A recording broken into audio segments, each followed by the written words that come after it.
Hello students, how are you? I hope you are all doing well. आज हम start करेंगे एक new topic, एक न्यू प्लेलिस्ट में आपके लिए लेके आ रहा हूँ जिसके अंदर हम जो हमारे पास एक डेवऑप्स का टूल होता है जिसको डेवलपर्स और जो डेवऑप्स के पर्सन होते हैं वो यूज़ करते हैं मोस्टली। तो उसको आज हम देखेंगे जिसका नाम है हमारे पास गिट एंड गिटहब। ठीक है, तो ये जो हमारी एक प्ले लिस्ट होगी, इसमें हम गिट और गिटहब को डिटेल में जो है ना वो इसको देखेंगे और इसको परफॉर्म करेंगे टैब्स के अंदर। डिटेल में कहने का ये मतलब है अगर आप डेवऑप्स के पर्सन हैं और अगर आप इसको ये प्ले लिस्ट को देख रहे हैं तो इसको देखने के बाद it is more than enough for you.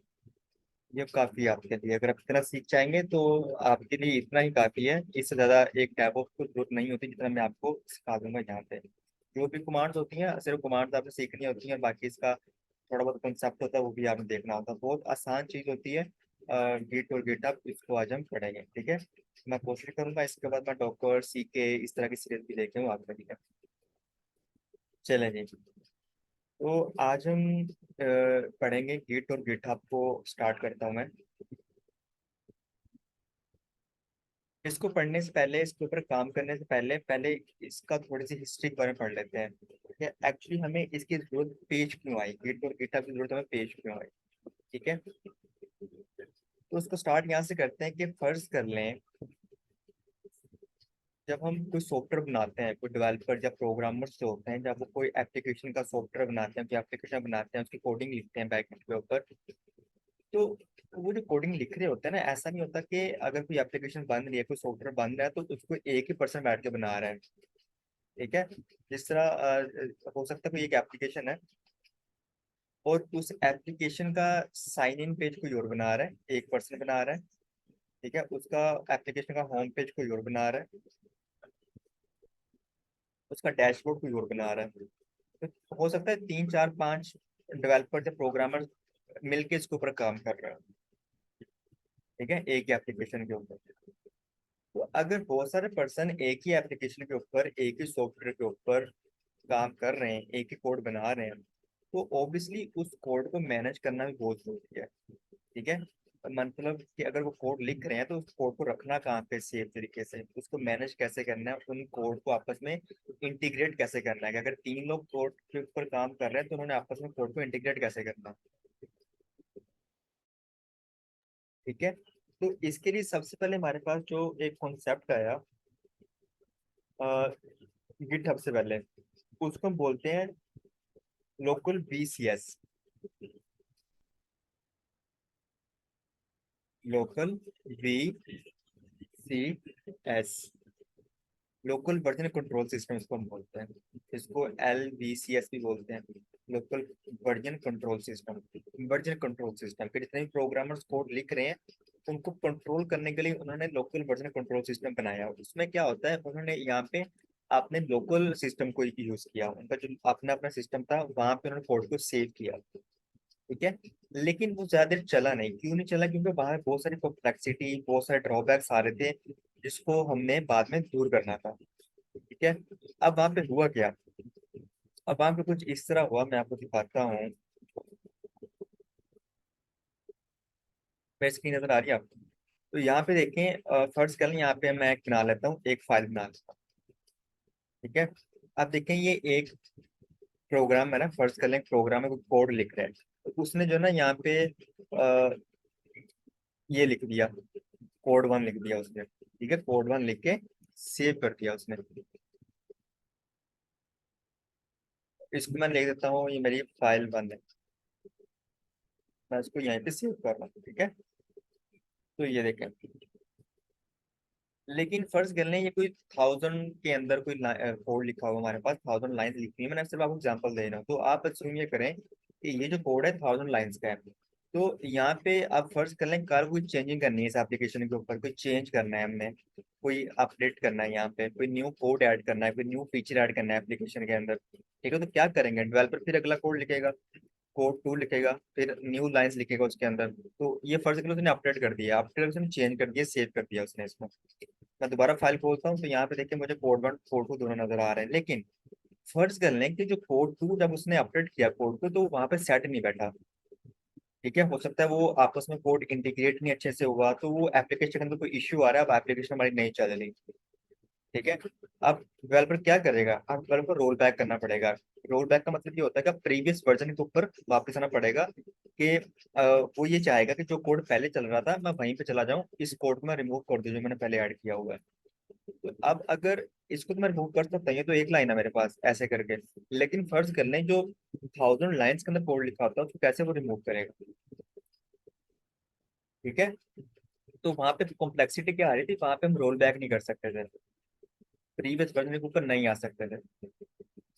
ठीक है। प्रीवियस वर्जन के ऊपर आने के लिए एक और तरीका होता है। ये तो एक ड्रॉबैक ये होगा, प्रीवियस वर्जन रोल बैक नहीं कर सकते थे। दूसरा, ठीक है, दूसरा यहाँ पे तरीका, दूसरा यहाँ पे ड्रॉबैक क्या था, दूसरा ड्रॉबैक यहाँ पे ये था कि अब फर्ज कर लें हमने लिखा कोड वन, इसको सेव कर दिया। ठीक है। अब एक न्यू फाइल बना लेते हैं। ठीक है, कोई ऐसा इशू नहीं है, हमने कोई न्यू कोड लिखना है, न्यू वर्जन लिखना है, तो हम एक और कोड लिख देते हैं फाइल टू के अंदर जाके। इसके अंदर पुराना वाला कोड भी डाल देते हैं और न्यू वाला कोड भी ऐड कर देते हैं।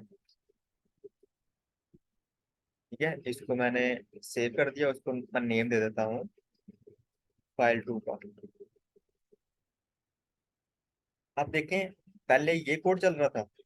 ठीक है, फिर उसने अपडेट किया, उसने इस कोड को वहां पे अपलोड कर दिया। अब एप्लीकेशन का ये कोड चल रहा है हमारे प्रोडक्शन के अंदर। लेकिन यहाँ पे इशू क्या है, यहाँ पे इशू ये है कि यहाँ पे वर्जन तो क्रिएट हो रहे हैं, ये देखिए ये मेरा फर्स्ट वर्जन है, ये सेकंड वर्जन है। अगर ये वर्जन खराब भी हो गया तो इसको मैं डिलीट करके इस वर्जन को चला सकता हूँ। ठीक है, रोल बैक कर सकता हूँ, प्रीवियस वर्जन के ऊपर आ सकता हूँ। लेकिन यहाँ पे होगा क्या, यहाँ पे ये होगा कि अभी तो ये मेरे पास एक एक लाइन है ना। ठीक है, कोड के अंदर एक लाइन दो लाइन है, तो अब इसका साइज नहीं है। लेकिन जो कोड का अगर पैकेज होता है, जो फाइल होती है, हो सकता है उसका साइज जीबी के अंदर हो, 1 GB 2 GB 3 GB हो मेरे पास साइज। इस तरह अगर मल्टीपल जीबी के अंदर फाइल आप सेव करने लग गए अपने सिस्टम के ऊपर, तो आपके सिस्टम की तो जो है ना वो हमारे पास क्या होगा, मेमोरी बहुत जल्दी खत्म हो जाएगी। अगर आपने जो भी हार्ड ड्राइव से अटैच की होगी 1 TB या जो भी आपने अटैच की होगी, वो बहुत जल्दी से कंज्यूम हो जाएगी, फिनिश हो जाएगी। ठीक है, तो ये भी एक दूसरा ड्रॉबैक था कि वहां पे अगर वर्जन क्रिएट हो रहे हैं हमारे सिस्टम के ऊपर, तो वहां पे हमारे सिस्टम की स्पेस बहुत कंज्यूम हो रही है, which is not a best practice. ठीक है, तो ये दो ड्रॉबैक थे हमारे पास लोकल वर्जन कंट्रोल सिस्टम के अंदर। ठीक है भाइयों, तो ये हमारे पास ड्रॉबैक कहाँ था, लोकल वर्जन कंट्रोल सिस्टम के अंदर। फिर डेवलपर्स ने क्या किया, उन्होंने कहा भाई ये तरीका तो नहीं सही, हम जो है ना कोई और तरीका जो है ना कुछ और सोचते हैं, कुछ नया सोचते हैं, और फिर उसके ऊपर हम काम करेंगे। फिर उन्होंने क्या किया, उन्होंने जो ना एक नया तरीका यहाँ पे ऐड ऑन कर लिया। एक न्यू टेक्निक हमारे पास आई, डेवलपर्स ने एक सोर्स कोड मैनेज के लिए। ठीक है, आपने ध्यान रखना है सारे तरीके हम क्या कर रहे हैं, सोर्स कोड मैनेजमेंट कर रहे हैं। सोर्स कोड मैनेजमेंट, हम सोर्स कोड मैनेजमेंट कर रहे हैं कि अपने कोड को हम मैनेज कैसे करना है, उसके लिए सारी चीजें देख रहे हैं। तो पहला तरीका तो ये था, यहाँ पे दो ड्रॉबैक थे हमारे पास, वो आपने देख लिए कौन से दो ड्रॉबैक थे। फिर हमारे पास एक नया डेवलपर्स ने एक तरीका इजाद किया कि उन्होंने जो ना वो एक सेंट्रलाइज वर्जन कंट्रोल सिस्टम इजाद कर लिया। मैं शॉर्ट फॉर्म लिख रहा हूँ, सेंट्रलाइज्ड वर्जन कंट्रोल सिस्टम, जिसको हम बोलते हैं CVCS, जहाँ पे हमारे पास सीबीएस सर्वर बनते थे। अब यहाँ पे क्या हुआ, सेंटर वर्जन कंट्रोल सिस्टम के ऊपर डेवलपर्स ने ये किया कि उन्होंने कहा कि हम ऐसा करते हैं कि कोड को अपने सिस्टम के ऊपर सेव करने के बजाय हम ऐसा करते हैं कि किसी इंटरनेट के ऊपर कोई एक रिपोजिटरी बना लेते हैं, कोई एक रिमोट एरिया बना लेते हैं। ठीक है, एरिया बना के वहां पे अपना कोड जो ना वहां पे डालते रहते हैं, और जब भी वहां से ही रहेंगे वहीं से, यहाँ से ये होगा हम अपने कंप्यूटर को भी सेव नहीं करते। ठीक है, फिर डेवलपर ने क्या किया, डेवलपर ने, मैं इसको रेज कर लूँ जरा।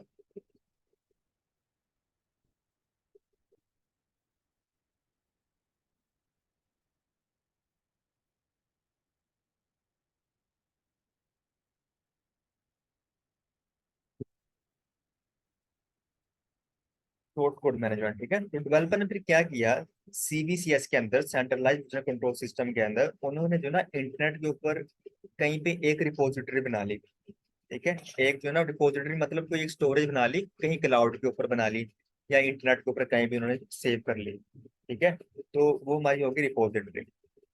रिपोजिटरी क्या होती है, एक तरह का फोल्डर होता है, एक तरह की स्टोरेज, जिसको समझ लें, रेपो समझ लें, या समझ लें कोई स्टोरेज है जहाँ पे हमें अपने कोड को सेव करना है। ठीक है, अब उन्होंने क्या किया डेवलपर ने, कि अगर तीन बंदे काम कर रहे हैं कोड के ऊपर, एक पर्सन ये है, एक पर्सन ये है, और एक पर्सन ये है, तो अब उन्होंने क्या किया, उन्होंने कहा कि जब भी हम कोड लिखेंगे तो हम कोड को यहाँ पुश कर देंगे इस रेपो के अंदर, इस रिपोजिटरी के अंदर जो इंटरनेट के ऊपर है, और जिससे कम्युनिकेट करने के लिए हमें इंटरनेट की जरूरत पड़ेगी। ठीक है, अब उन्होंने इंटरनेट को इस्तेमाल करते हुए जो भी कोड लिखा उसको यहाँ पे पुश कर दिया। पुश करना होता है कि वहां पे जाके भेजना, वहां पे चीजों को स्टोर करना, कोड को सेव कर देना उस रेपोजिटरी के अंदर। ठीक है भाइयों, तो यहाँ पे उन्होंने क्या किया, ये हमारा होता है रिमोट सर्वर, ये हमारा समझ रहे रिमोट सर्वर है, कोई रिपोजिटरी है।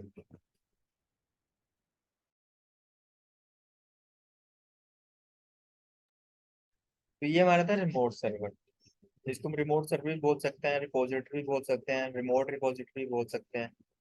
ठीक है, कुछ भी आप बोलते हैं। तो इसको बनाने के बाद हमारा काम काफी आसान हो गया। क्या कैसे आसान हुआ कि डेवलपर वन ने कोई कोड लिखा, और कोड लिख के उसने यहाँ पे उसको पुश कर दिया सेंटर रेपो के अंदर। फिर जो हमारे पास दूसरा पर्सन है, ठीक है, उसको ये पता चल गया कि इसने जो कोड लिखा है डेवलपर वन ने, वो कहाँ तक लिखा है कोड, ये उसको देख सकता है वहां पे जाके कि उसने कोड कहाँ तक लिखा है। ठीक है, उसने क्या किया, उस कोड को वहां से पुश किया, पुल किया अपने सिस्टम के ऊपर, और उससे आगे कोड लिखना स्टार्ट कर दिया, या उसने अपना कोई कोड लिख रहा है, ठीक है, और डेवलपर अपने कोड लिख रहा है, तो वो सारे कोड लिख के कहाँ पे आप पुश कर रहे हैं, यहाँ पे पुश कर रहे हैं सेंटर रेपो के अंदर। ठीक है, और ये यहाँ पे एक दूसरा कोड देख भी रहे हैं कि डेवलपर वन ने क्या काम किया, डेवलपर वन ये देख रहा है कि डेवलपर टू और डेवलपर थ्री ने क्या क्या किया, और जो डेवलपर टू और जो डेवलपर थ्री वो भी एक दूसरे का काम देख रहे हैं कि वो आपस में क्या क्या काम कर रहे हैं, कौन कौन से कोड यहाँ पे सेव कर रहे हैं। तो यहाँ पे काफी फ्लेक्सिबिलिटी आ गई, काफी हमारा काम आसान हो गया यहाँ पे। ठीक है, लेकिन हुआ गया यहाँ पे ड्रॉबैक क्या था, यहाँ पे ड्रॉबैक ये था कि अब फर्ज कर लें डेवलपर वन ने कोड लिखा, उसने यहाँ सेव कर दिया, पुश कर दिया, इसने कोड लिखा, उसने यहाँ पे पुश कर दिया, डेवलपर ने भी यहाँ पे कोड पुश कर दिया। लेकिन फर्ज कर लें यहाँ पे कोई हमारे पास कल को रिपोजिटरी, ये रिमोट सर्वर ही खराब हो जाता है, हमारे पास ये डाउन हो जाता है, या रिस्पॉन्ड नहीं करता, डिफरेंट इश्यूज आ सकते हैं यहाँ पे हमारे पास। ठीक है, ये रिस्पॉन्ड नहीं कर रहा है, ये डाउन हो गया, खराब हो गया, तो फिर हम अपने कोड को एक्सेस किस तरह करेंगे, सारा कोड तो यहाँ पे पड़ा हुआ है। तो यहाँ पे ये ड्रॉबैक था। ठीक है, क्योंकि यहाँ पे कोई भी कॉपी हमारे पास सेव नहीं हो रही थी, हमारे लोकल रैपर के अंदर, हमारे सिस्टम पे सेव नहीं हो रही थी। हम जो भी कोड लिख रहे थे वो यहाँ पे हम पुश कर रहे थे, यहाँ पे जाके स्टोर कर रहे थे उसको इंटरनेट के ऊपर, हमारे पास कुछ ऐसी कॉपी सेव नहीं हो रही थी उसकी, ताकि उसको बाद में कोई बैकअप क्रिएट करके उसको हम बाद में रिट्रीव कर सकें। ठीक है, तो यहाँ पे ये ड्रॉबैक है सेंट्रलाइज वर्जन कंट्रोल सिस्टम का। सेंट्रलाइज का मतलब यही होता है कि एक चीज एक ही जगह स्टोर हो रही है और सारे लोग वहीं से उसको एक्सेस कर रहे हैं। ठीक है, सेंट्रलाइज का मतलब यही होता है। तो ये सेंट्रल सिस्टम था कि आप जितने भी कोड डेवलपर्स काम कर रहे हैं, 5 10 15 20, वो सारे एक ही जगह एक्सेस कर रहे हैं, सबका कोड एक ही जगह जाके स्टोर हो रहा है। ठीक है, लेकिन कल खराब भी हो सकता था वो, वहाँ पे डिफरेंट इश्यूज आ जाते थे हमें, इसलिए वो भी ज्यादा देर नहीं चला हमारे पास सेंट्रल वर्जन कंट्रोल सिस्टम। ठीक है, तो ये हमारे पास एक ड्रॉबैक था कि अगर वो खराब हो जाता तो उसकी कोई भी कॉपी हमारे पास सेव नहीं रहती थी। ठीक है भाइयों, तो इसको भी फिर डेवलपर ने क्या किया, गुड बाय कर दिया। उन्होंने कहा कि भाई ये भी हमारे पास जो है ना वो इतनी फ्लेक्सिबिलिटी नहीं है, हम इसको भी यूज नहीं करेंगे। ठीक है, तो तीसरा तरीका हमारे पास फिर आया, जिसको हम बोलते हैं decentralised, decentralised version control system, जिसको हम बोलते हैं DVCS। ठीक है, ये हमारे पास सिस्टम आया, और इसी सिस्टम को हम बोलते हैं गिटहब। ठीक है, इसी को हम क्या बोलते हैं, गिटहब बोलते हैं। यहाँ पे क्या हुआ, यहाँ पे सेम वही कंसेप्ट था कि हमारे पास में ना एक रिमोट रेपोजिटरी थी, एक रिमोट सर्वर बना हुआ था इंटरनेट के ऊपर, ये रेपो या रिमोट सर्वर। ठीक है, और सेम वही तरीका था कि यहाँ पर डिफरेंट डेवलपर्स काम कर रहे होते थे, और अपने कोड को यहाँ पे पुश कर रहे होते थे, ये भी यहाँ पे पुश कर रहा होता था, ये भी यहाँ पे पुश कर रहा होता है, और जो डेवलपर थ्री है, जितने भी डेवलपर है यहाँ पे अपने कोड को पुश कर रहे होते हैं। ठीक है। लेकिन यहाँ पे एडवांटेज हमें ये मिला कि हम कोड को, अगर डेवलपर माना कि कोड लिखा, उसने सारा कोड यहाँ पुश कर दिया, लेकिन उसकी एक कॉपी उसने अपने पास भी रख ली अपने लोकल रैपो के अंदर। ठीक है। इसी तरह डेवलपर टू ने कोई काम किया, उसने कोड को यहाँ स्टोर कर दिया जाके, और उसने एक कॉपी उस कोड की अपने पास भी सेव कर ली अपने सिस्टम के ऊपर। इसी तरह डेवलपर ने भी यही काम किया। लेकिन ये एडवांटेज हमें सेंट्रलाइज वर्जन कंट्रोल सिस्टम के अंदर नहीं मिल रहा था। उसके अंदर क्या हो रहा था, उसके अंदर हम तमाम कोड को एक ही जगह स्टोर कर रहे थे सेंट्रल प्लेस के ऊपर, उसके ऊपर हमारे पास कोई भी कॉपी क्रिएट नहीं हो रही थी कोड की। लेकिन डी सेंट्रल के अंदर ऐसा नहीं हो रहा। डी सेंट्रल के अंदर कोड मल्टीपल जगह के ऊपर स्टोर हो रहा है। हमारे पास भी हो रहा है, हमारे सिस्टम के ऊपर, हमारे लोकल रैपो के अंदर भी हो रहा है, और रिमोट सर्वर के ऊपर भी जाके हमारे पास क्या हो रहा है, वो जाके स्टोर हो रहा है। ठीक है। तो जो रिमोट सर्वर है, इसको हम बोलते हैं गिटहब। ये हमारा गिटहब है कि हम अपने कोड को गिटहब के अंदर भी स्टोर कर रहे हैं, और अपने सर्वर के ऊपर हमारी जो रिमोट रेपोजिटरी है, जहाँ पे हम सिस्टम के ऊपर बैठ के काम कर रहे हैं, वहां भी स्टोर कर रहे हैं। वो मैं आपको दिखाऊंगा किस तरह स्टोर करते हैं, वो सारी कमांड हम पढ़ेंगे नंबर। ठीक है। अब फर्ज कर लें कल को ये डाउन हो जाता है, सर्वर खराब हो जाता है, या रिस्पॉन्ड करना बंद कर देता है, तो हम उसको रिट्रीव कर सकते हैं। हमारे पास कॉपीज पड़ी होंगी उसकी। ठीक है।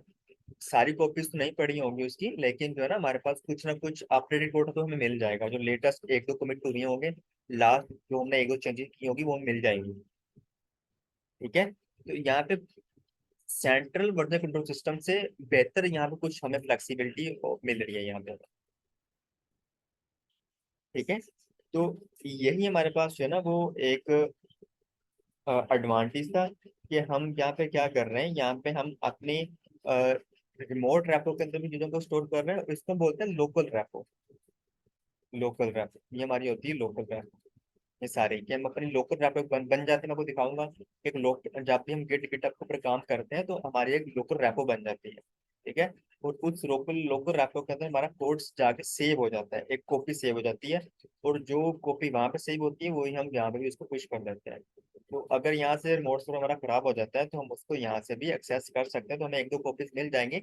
सारा हमारा कोड खराब नहीं होगा, ठीक है, कुछ हद तक हमें रिकवर हो जाएगा। ठीक है। तो ये डिफरेंट होता है हमारे पास सेंटर वर्जन कंट्रोल सिस्टम के अंदर और डिसेंट्रलाइज्ड वर्जन कंट्रोल सिस्टम के अंदर। तो जो डिसेंटर वर्जन कंट्रोल सिस्टम है, ये हमें ज्यादा बेनिफिट, ज्यादा एडवांटेज, ज्यादा फ्लेक्सिबिलिटी हमें प्रोवाइड करवाता है। इसलिए हम जो है ना पढ़ते हैं गिट और गिटहब को।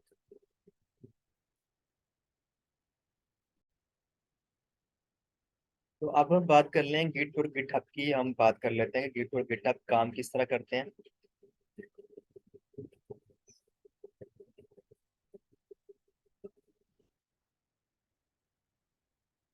ठीक है। तो इसके अंदर कंफ्यूजन नहीं होना कि जो गिट और गिटहब डिफरेंट चीजें होती हैं। जो आपका गिट होता है ना, गिट, ये आपका एक तरह का टूल होता है। ठीक है। इसको आप टूल कह लें, इसको आप सॉफ्टवेयर बोल लें। तो ये आपका एक तरह का सॉफ्टवेयर वाला टूल काम करता है आपके लिए। लेकिन जो गिट हब है ना हमारे पास, ये हमारे पास होती है सर्विस। ये हमारे पास क्या होती है, सर्विस होती है। तो गिट हमारे पास एक टूल होता है, एक सॉफ्टवेयर होता है, और गिट हमारे पास एक सर्विस होती है। इसको हम एज अ सर्विस यूज करते हैं, और गिट को हम एज अ टूल यूज करते हैं। तो अगर टूल यूज करते हैं गिट को, तो इसको हमें पहले इंस्टॉल करना पड़ेगा अपने सिस्टम के ऊपर। गिट हब को इंस्टॉल नहीं करना पड़ेगा, उसको हमें सिर्फ एज अ सर्विस यूज करेंगे, वो पहले से बनी हुई है। ठीक है। जहाँ पे अपना कोड को फिट फिल करते हैं। तो अब फर्ज कर लें कि हमारे पास क्या है, ये हमारे पास एक सेंट्रल रिपोजिटरी जिसकी हम पहले बात कर रहे थे। ठीक है। ये हमारे पास क्या है, गिट हब है हमारे पास। ये हमारे पास भाइयों क्या है, गिट हब है, जहाँ पे हम अपना कोड पुश करेंगे। ठीक है। अब यहाँ पे होता क्या है कि फर्ज कर लें डिफरेंट लोग काम कर रहे हैं आपके कोड के ऊपर। ठीक है। एक पर्सन यहाँ बैठा हुआ है, पाकिस्तान के अंदर है, और एक पर्सन है ना, वो हमारे पास होता है यूएसए के अंदर। तो यहाँ पे आपको पता है टाइम का डिफरेंस होता है, कि जब यहाँ पे दिन होता है वहां पे रात होती है, और जब यहाँ पे रात होती है वहां पे दिन होता है। ठीक है। अब दो डेवलपर हैं, वो सेम कोड के ऊपर काम कर रहे हैं। तो वो दोनों क्या यूज कर रहे हैं, गिटहब यूज कर रहे हैं। ठीक है। तो यहाँ पे होता क्या है, जब आप गिट को यूज करते हैं, सबसे पहले क्या करेंगे, आप गिट को इंस्टॉल करेंगे अपने सिस्टम के ऊपर, जहाँ पे आप यूज कर रहे हैं, आपका जो भी लैपटॉप सिस्टम है, आप उसके ऊपर क्या करेंगे, गिट को इंस्टॉल करेंगे। जैसे ही आप गिट को इंस्टॉल करेंगे अपने सिस्टम के ऊपर, तो आपके सिस्टम के अंदर जो है ना तीन चीजें बन जाएंगी। आप एक फोल्डर, पहले आपका जो फोल्डर है ना, जहाँ जिस फोल्डर के अंदर भी आप काम कर रहे हैं, वो तीन पार्ट में डिवाइड हो जाएगा। ठीक है, आपका फोल्डर थ्री पार्ट्स में डिवाइड हो जाएगा।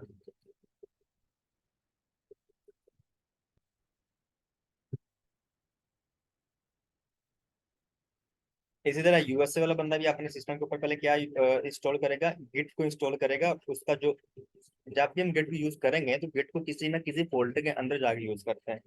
सबसे पहले कोई फोल्डर बनाते हैं, उसके अंदर जाके उसको यूज करते हैं। जब भी किसी फोल्डर के अंदर हम गिट को इंस्टॉल करेंगे, मैं आपको दिखाऊंगा, सारी चीजें पढ़ेंगे। उसकी कमांड होती है गिट इंस्टॉल की, गिट आइनिट। तो पहला काम हमने ये करना होता है कि गिट आइनिट की कमांड चलानी होती है। जिससे क्या होता है, जिससे हमारे पास जो है ना, पहले गिट को इंस्टॉल करते हैं। ठीक है, इंस्टॉल करने के बाद yum इंस्टॉल या एपीटी इंस्टॉल, अगर आप लिनक्स के ऊपर काम कर रहे हैं, तो इंस्टॉल करने के बाद हम क्या करते हैं, गिट आइनिट की कमांड चलाते हैं। ठीक है, तो गिट आइनिट की कमांड ये भी पर्सन अपने लैपटॉप के ऊपर चलाएगा, जो ये वाला पर्सन है यूएसए में बैठा हुआ, वो भी अपने सिस्टम के ऊपर गिट आइनिट की कमांड चलाएगा। तो इससे होता क्या है, जैसे आप गिट आइनिट की कमांड चलाएंगे, ठीक है, तो आपका जो फोल्डर है ना, वो तीन पार्ट में डिवाइड हो जाता है, थ्री पार्ट। पहला जो हिस्सा होता है उसको हम बोलते हैं वर्किंग डायरेक्टरी। वर्किंग डायरेक्टरी मैं शॉर्ट फॉर्म में लिख रहा हूँ उसको।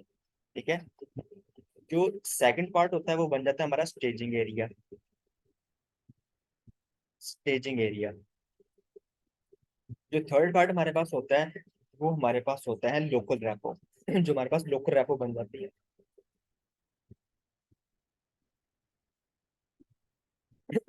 सॉरी।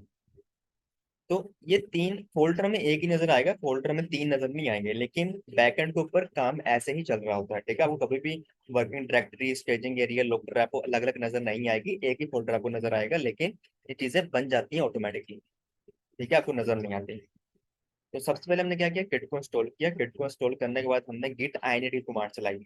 जैसे ही हमने गिट आइनिट की कमांड चलाई, तो हमारा जो फोल्डर है तीन पार्ट में डिवाइड हो गया लॉजिकली।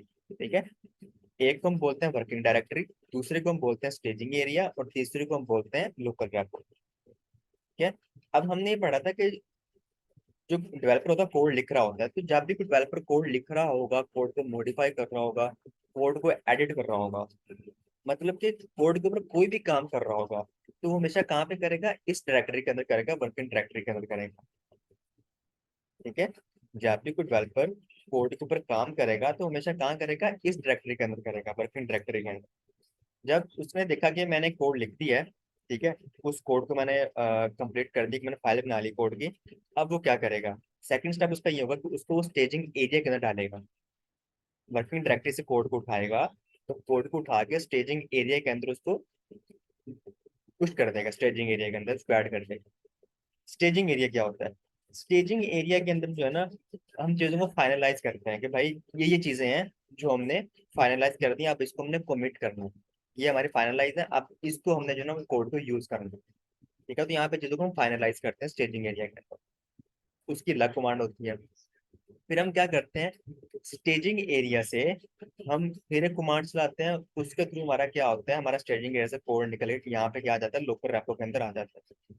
इस लोकल रैपो की हम बात कर रहे थे। ठीक है, और फिर इस लोकल रैपो को हम कनेक्ट करवाते हैं गिटहब से, और फिर इस लोकल रैपो से हम अपने कोड को पुश करते हैं, जो कहाँ पे चला जाता है, गिटहब में जाकर स्टोर हो जाता है। और वही बात कि एक कॉपी यहाँ पे चली जाती है गिटहब के अंदर, एक कॉपी हमारे पास सेव रहती है हमारे सिस्टम के अंदर। ठीक है, तो ये हमारे पास लोकल रैपो जिसकी मैं बात कर रहा था, कि यहाँ पे आपकी कॉपी सेव रहती है कोड की। मैं आपको दिखाऊंगा इस सारी चीजें किस तरह करता है। ठीक है, लेकिन आपने स्टेप याद रखने के, जब भी हम कोई काम कर रहे हैं कोड के ऊपर, तो हम वर्किंग डायरेक्टरी के अंदर कर रहे होंगे। वर्किंग डायरेक्टरी के बाद हम क्या करेंगे, कोड को ऐड करेंगे। उसकी कमांड होती है गिट ऐड की नाम, गिट ऐड। जब हमने देख लिया कि भाई हमने सारा कोड लिख लिया है, कंप्लीट कर लिया है, सारी मॉडिफिकेशन एडिटिंग कर ली है कोड के अंदर, तो अब मैं क्या करूंगा, गिट ऐड की कमांड चलाऊंगा। गिट ऐड से क्या होगा कि मेरा जो कोड है वो वर्किंग डायरेक्टरी से मूव होकर स्टेजिंग एरिया के अंदर जाके सेव हो जाएगा। ठीक है, फिर यहाँ मैं क्या करूँ, यहाँ पे फिर मैं स्टेजिंग एरिया से उसको मैंने लाना है अपनी लोकल रैपो के अंदर, तो फिर मैं क्या करूंगा, यहाँ पे गिट कोमिट की कमांड चलाऊंगा, कोमिट करूंगा। कोमिट का मतलब क्या होता है, कोमिट का मतलब ये होगा कि मैंने इसको सेव करना है कोड को। मैंने इसको अपने लोकल रैपो के अंदर सेव करना है कोड को, मतलब कोड फाइनलाइज है, इसको मैंने सारे मॉडिफिकेशन इसके अंदर कर ली है। अब मैं इस कोड को सेव करना चाहता हूँ, तो उसके लिए फिर मैं क्या करूंगा, गिट कमिट कमांड चलाऊंगा, और उससे क्या होगा, मेरा कोड स्टेजिंग एरिया से निकल के पहले लोकल रैपो के अंदर आ जाएगा, और लोकल रैपो से मैं अपने कोड को पुश करूंगा, पुश करके मैं इसको गिट में लगा दूंगा। ठीक है, अब फर्ज कर लें जो ये वाला डेवलपर है इसने एक कोड लिखा, ए और बी, एक कोड लिखा, फर्ज कर लें। अब यूएस से, अब यहाँ जब इसको छुट्टी हुई, जब यहाँ पे रात हुई तो यहाँ पे मॉर्निंग हो गई। अब ये दोबारा अपने सुबह अपने ऑफिस में आया, ये वाला यूएस वाला पर्सन, उसने क्या किया, उसने पहले जो है ना यहाँ से देखा कि इसने कोड का लिखा होगा। ठीक है, तो इसका ये बेनिफिट होता है कि हम एक दूसरे कोड को देख सकते हैं कि क्या कोड लिखा होगा। तो जो यूएस वाले पर्सन को ये देखा कि भाई जो पाकिस्तान वाला पर्सन है उसने क्या कोड लिखा है, उसने ए बी लिखा है, तो उसको ये पुल करेगा, इसने पुश किया था उसको ये पुल करेगा, मतलब डाउनलोड करेगा अपने सिस्टम के ऊपर। तो कोड कहाँ पे आएगा, उसकी वर्किंग डायरेक्टरी के अंदर कोड आएगा। ठीक है, तो उसने कोड ए बी को पकड़ा, उसके साथ एक और चीज ऐड कर दी, सी ऐड कर दिया उसने। ठीक है, फिर उसने उसको स्टेजिंग एरिया के अंदर गिट ऐड किया, उसने गिट ऐड करके उसने उसको स्टेजिंग एरिया के अंदर डाल दिया अपने कोड को, और उसको फिर उसने क्या किया, कमिट करके सेव कर दिया अपने लोकल रैपो के अंदर। जैसे वो लोकल रैपो के अंदर सेव हो गया आपका कोड, उसने यहाँ से कमांड चलाई, गिट पुश की, और आपका कोड जो है ना यहाँ से निकल के पुश हो काम चला गया, गिट हब के अंदर चला गया। इसी तरह इस पर्सन को छुट्टी होगी शाम को, मॉर्निंग में सुबह ये पर्सन आया, इसने दोबारा देखा कि भाई कोड के अंदर चेंजिंग हुई है। अब यहाँ पे क्या होगा, गिट हब के अंदर ए बी ये भी पड़ा होगा। ठीक है, A B C new version भी पड़ा होगा यहाँ पे कोड पर। तो यहाँ पे डिफरेंट वर्जन क्रिएट हो रहे हैं हमारे कोड। ठीक है, तो अब जो पाकिस्तान में पढ़ता ना उसने देखा कोड एबीसी लिखा उसने, अब उसने उसको पुल किया अपने सिस्टम के अंदर, दोबारा वही काम करेगा कि उसके अंदर कोई एक और चीज ऐड कर देगा, ए बी सी और डी ऐड कर दिया, न्यू कोड ऐड कर दिया। मैं आपको सिर्फ एग्जांपल दे रहा हूँ एबीसी से, लेकिन उसने न्यू कोड ऐड कर दिया, वहां पे कोड ऐड करके दोबारा उसने गिट ऐड की कमांड चलाई, गिट ऐड से हमारा कोड वर्किंग डायरेक्टरी से निकल के स्टेजिंग एरिया के अंदर चला गया। स्टेजिंग एरिया से उसने गिट को कमिट किया, सेव किया, माई लोग को रैपो के अंदर जाके सेव हो गया, और फिर उसने यहाँ से अपने कोड को पुश करके गिट लैब के अंदर डाल दिया, और यहाँ पे एक और वर्जन क्रिएट हो गया ए बी सी डी के नाम से। ठीक है, अब फर्ज कर लें ए बी सी डी जो कोड है ना उसका कोई इश्यू आ गया, जो यूएस वाला पर्सन उसने कहा यार यहाँ पे तो कोई इशू है, ठीक है, तो ये कोड तो नहीं चलेगा। या ये वाला पाकिस्तान वाला पर्सन है वो ये कहता है कि जो मैंने कोड को पुश किया है एबीसीडी ये काम नहीं करेगा, इंटीग्रेट नहीं करेगा, इसमें कोई इश्यूज आ रहे हैं, तो वो क्या करेगा, रोल बैक भी कर सकता है, क्योंकि उसके पास प्रीवियस वर्जन पड़ा हुआ है, वो उसको दोबारा से पुश करके प्रीवियस वर्जन को दोबारा उसके अंदर चेंजिंग कर सकता है। ठीक है, तो यहाँ पे काम आसान हो गया हमारे पास कि हम यहाँ पे क्या कर रहे हैं, यहाँ पे हमारे पास जो है ना हम एक दूसरे कोड को देख रहे हैं, हम कोड को पुश भी कर रहे हैं, और अपने लोकल सिस्टम के अंदर अपने लोकल रैपर के अंदर उसको सेव भी कर रहे हैं अपनी चीजों को। ठीक है, तो ये आपने याद रखना है। तो यहाँ पे कुछ चीजें होती हैं, इसको मैं रेज कर लेता हूँ। कुछ टर्म्स आपने याद रखने हैं जो हमेशा हम पढ़ेंगे, कि सबसे पहले तो जब भी हम गिट को इंस्टॉल करेंगे, ठीक है, जब भी सबसे पहले काम क्या करेंगे, गिट को इंस्टॉल करेंगे। गिट को इंस्टॉल करने के बाद हम क्या करेंगे, इंस्टॉल करने के बाद हम जिस फोल्डर के अंदर काम कर रहे हैं वहां पे गिट आइनेट की कमांड चलाएंगे, इनिशियलाइज करेंगे अपने गिट को, इनिशियलाइज करेंगे। आपको याद होगा कि जैसे हम अपाचे सर्वर के ऊपर अगर काम कर रहे हैं तो उसको हम स्टार्ट करते हैं, डॉकर के ऊपर काम करते हैं तो उस सर्विस को हम स्टार्ट करते हैं, इसी तरह इसको भी हम स्टार्ट करेंगे, इस सॉफ्टवेयर को इस टूल को हम इनिशियलाइज करेंगे। तो जैसे इसको इनिशियलाइज करेंगे गिट आइनेट की कमांड से, तो क्या होगा, हमारा फोल्डर तीन पार्ट में डिवाइड हो जाएगा। ठीक है, पहला होगा वर्किंग डायरेक्टरी जहाँ पे हम कोड लिख रहे होंगे, ये हमारा होगा स्टेजिंग एरिया, और ये हमारी होगी लोकल रैपो, लोकल रैपो। तो वर्किंग एरिया से स्टेजिंग एरिया के अंदर कोड को पुश करने के लिए कमांड होती है गिट ऐड की, तो ये आपने याद रखना है, ये कमांड होती है गिट ऐड। और स्टेजिंग एरिया से लोकल रैपो के अंदर सेव करने के लिए हमारे पास कमांड होती है गिट कोमिट की, गिट कोमिट। ठीक है, तो इन चीज़ों को हम नेक्स्ट लेक्चर के अंदर ये देखेंगे कि हम गिट को इंस्टॉल किस तरह करते हैं, वहाँ पे गिट इनिट किस तरह करते हैं, कमिट किस तरह करते हैं, और एडिंग किस तरह करते हैं, तो इन चीज़ों को हम नेक्स्ट जाके देखते हैं। ठीक है, लेकिन यहाँ पे आपने एक चीज़ याद रखनी है कि जो आपका गिट होता है ना, तो वो आपका विंडो के लिए भी आता है। अगर आपने उसका विंडो वर्जन यूज करना तो आप वो भी यूज कर सकते हैं। अगर आप लिनक्स के ऊपर काम कर रहे हैं, EC2 के ऊपर, किसी वर्चुअल मशीन के ऊपर काम कर रहे हैं, तो आप उसके लिए भी गिट को यूज कर सकते हैं। दोनों वर्जन आपको अवेलेबल होता है। मैं जो आपको लैब करवाऊंगा, मैं आपको पहले लिनक्स के ऊपर करके दिखाऊंगा लैब, ठीक है, और उसके बाद मैं आपको विंडो के ऊपर करके दिखाऊंगा। तो दोनों तरीकों से हम लैब परफॉर्म करेंगे अपने गिट की।